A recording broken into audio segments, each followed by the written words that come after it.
Who's the most successful music artist of all time? Is it Paul McCartney? Yeah, exactly, Paul McCartney. I mean, imagine opening TikTok today, right? An app that was built from the ground up for teenagers with, microscopic attention spans.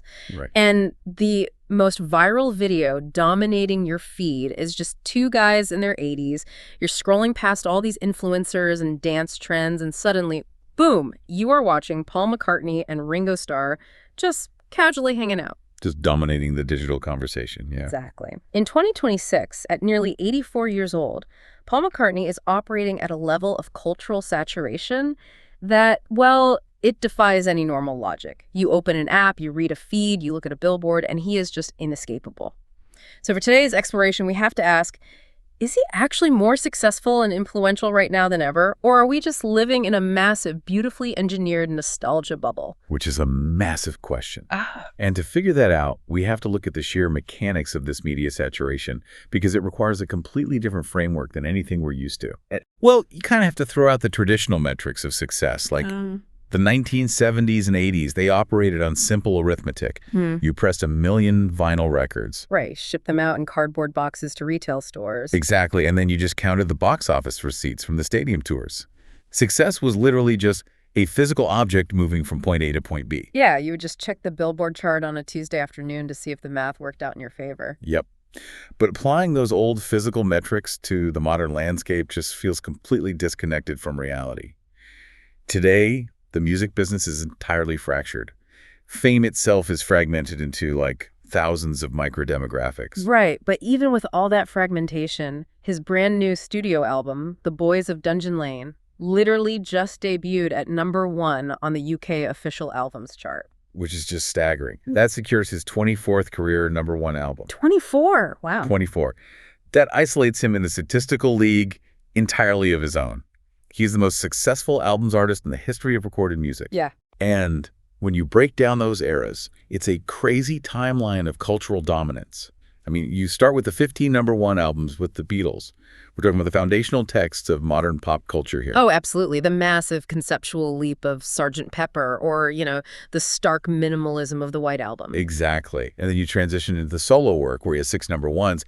That covers everything from the pure experimentation of McCartney III to the highly introspective narratives on this new record, The Boys of Dungeon Lane. Right, and we can't forget the massive commercial juggernaut of Wings in between all that, pulling in 2 #1s with Band on the Run and Venus and Mars. Oh, for sure. Plus, the record credited to Paul and Linda McCartney, Ram, which basically invented indie pop decades before that was even a term. Well, wait, let me push back on this for a second. Sure. How do we even compare a #1 today where Billboard data is basically this obscure trickle of streaming equivalents to the massive physical sales of the Wings era? I mean, are we comparing apples and oranges here? That is the perfect question. And it brings us to how the modern music industry has basically split into 2 entirely separate universes. 2 universes. Okay, break that down for me. So Paul McCartney's management team understands this dichotomy better than almost anyone. On one side, you have the streaming universe. If you look at Spotify or Apple Music charts, the top 100 is almost exclusively populated by artists under the age of 30. Right. Streaming is the engine that keeps an artist relevant in the daily conversation. Exactly.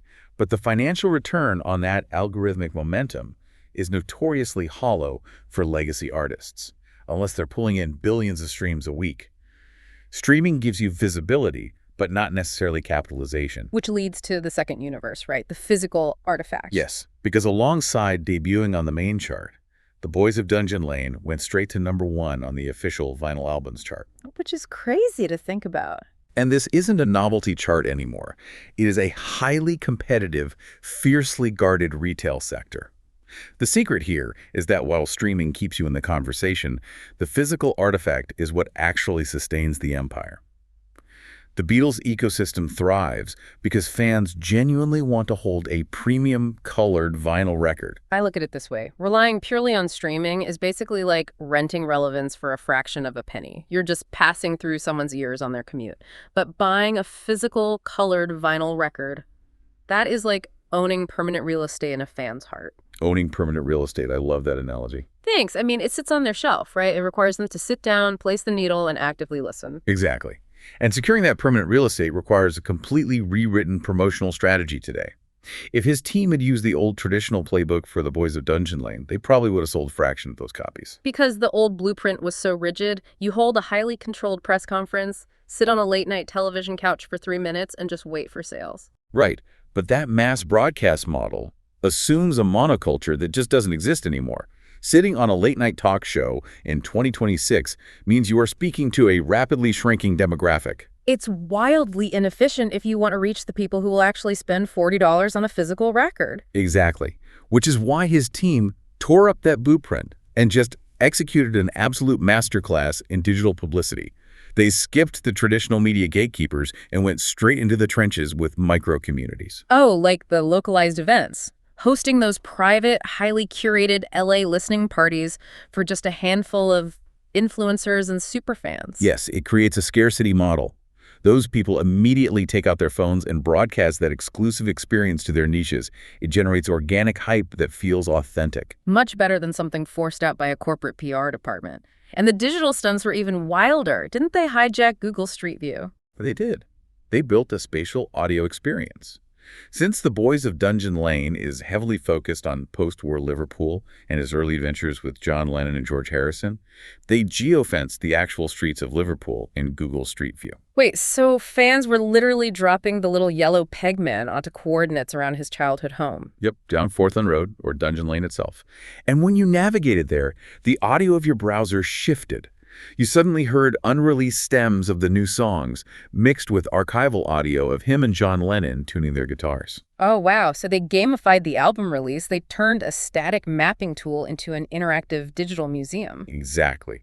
It forces the fan to actively participate. And then you have the social media dominance, like the TikTok live session we mentioned earlier. Two music legends taking over an app designed for Gen Z. Right. But the brilliance was its complete lack of polish. It wasn't a heavily produced concert. It was just Paul McCartney and Ringo Starr sitting in a room, reading comments flying by on a tiny screen. Ringo Starr tapping out rhythms on a desk, Paul trying to remember obscure lyrics from 1968. It completely shattered that unapproachable, godlike aura of the Beatles.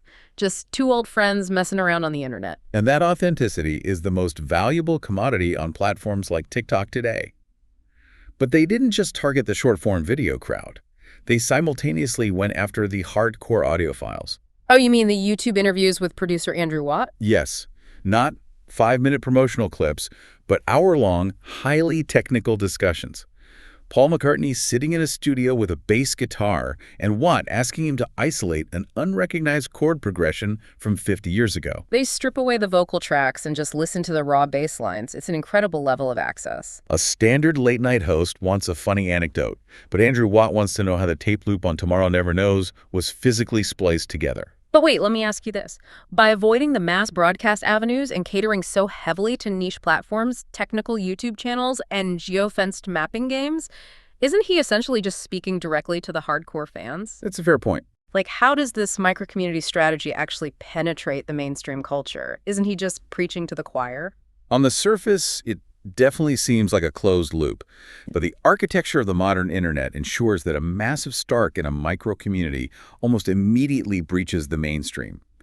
The industry refers to this as the tide that lifts all boats. Because algorithms are inherently blind to the age of the content, right? They only respond to sudden spikes in engagement. Exactly. So a hardcore fan watches that hour-long interview where Paul demonstrates a bass line from the 1970s. That fan's immediate reaction is open a streaming app to hear the final studio version of the song. Which triggers a nostalgia stream. Ah. Thousands of fans simultaneously pull up Ram, Band on the Run, or Revolver. And suddenly, the platform's back-end analytics register a 400% spike in traffic for a catalog of songs recorded decades ago. The algorithm wakes up. It doesn't know the song was recorded on analog tape at Abbey Road. It just knows engagement is skyrocketing. Exactly. And the platform's goal is to keep users on the app. So it takes that data and weaponizes it. It automatically begins pushing these 60-year-old tracks into modern editorial playlists. So a teenager listening to a Chill Vibes autoplay queue is suddenly served a classic McCartney track right next to a brand new release? Yes. The older demographic gets it as nostalgia, and the younger demographic gets it as a novel discovery. The micro-community spark creates a waterfall effect that floods the entire platform. We saw this exact same algorithmic waterfall recently with Peter Jackson's Get Back documentary series, right? It dominated social media for weeks. Or the 2023 release of the track Now and Then. They took over the internet because they provided raw data for the algorithm to latch onto. They turned static historical touchstones into living, breathing human stories. Get Back showed the friction and the boredom, replacing mythology with reality. And Now and Then used cutting-edge audio extraction to reunite voices across time. They felt like active cultural events. Which fundamentally answers the question of his current relevance. He is absolutely not a legacy act gathering dust. He is actively hacking the modern algorithmic landscape, using a combination of raw melodic genius, a stack of premium-colored vinyl, and an array of podcast microphones. We might not be able to quantify his 2026 success using the rigid chart rules of the 1970s, but in terms of sheer cultural permanence, he has achieved something unprecedented. He might actually be wielding more direct influence over how music is consumed and marketed right now than he did during the absolute height of Wings. He flawlessly navigated the transition from monoculture media to the hyper-fragmented digital world. It's a masterclass in adaptability. Surviving for a decade is an achievement, but dictating the terms of engagement across 7 different decades requires an architectural genius that goes far beyond just writing a good melody.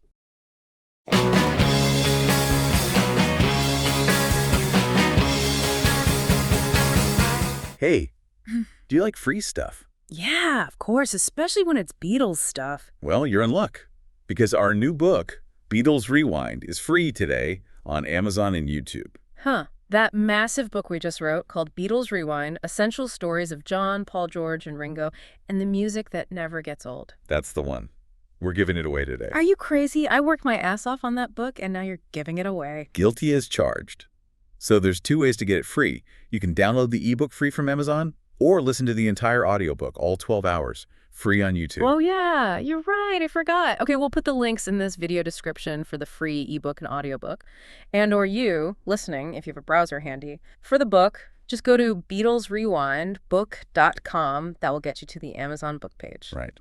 And for the audiobook, you can go to BeatlesAudio.com, and that will get you the YouTube audiobook. Anything else you want to give away today? That's it for today. Oh, okay. Beatles forever.